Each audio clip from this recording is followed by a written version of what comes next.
ನಮಸ್ಕಾರ. ಲೋಕಾಯುಕ್ತ ದಾಳಿ ಟಿವಿಗೆ ಸ್ವಾಗತ. ನಾನು ಗಾಯತ್ರಿ. ಕರ್ನಾಟಕದಲ್ಲಿ ಡಿಕೆ ಶಿವಕುಮಾರ್ ಸದ್ಯ ಸಿಎಂ ಸ್ಥಾನದ ಪ್ರಬಲ ಆಕಾಂಕ್ಷಿಯಾಗಿದ್ದಾರೆ. 2.5 ವರ್ಷದ ಹಿಂದೆಯೂ ಸಿಎಂ ಸ್ಥಾನಕ್ಕೇರಲು ದೆಹಲಿಯಲ್ಲಿ ಪ್ರಯತ್ನವನ್ನ ನಡೆಸಿದ್ರು.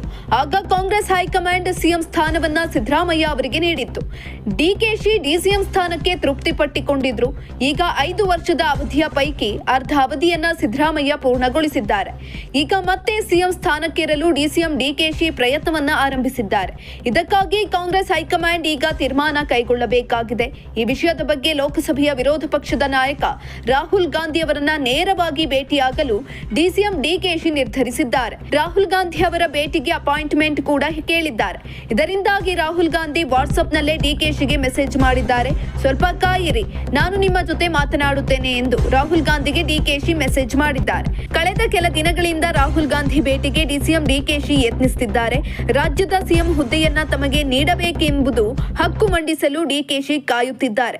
ಡಿಕೆಶಿಗೆ ಸ್ವಲ್ಪ ಕಾಯಿರಿ, ನಾನು ನೇರವಾಗಿ ನಿಮ್ಮನ ಜೊತೆ ಮಾತನಾಡ್ತೇನೆ ಎಂದು ಮೆಸೇಜ್ ಅನ್ನ ರಾಹುಲ್ ಗಾಂಧಿ ಕಳಿಸಿದ್ದಾರೆ. ರಾಹುಲ್ ಗಾಂಧಿ ಕಾಲ್ಗಾಗಿ ಡಿಸಿಎಂ ಡಿಕೆಶಿ ಕಾಯುತ್ತಿದ್ದಾರೆ.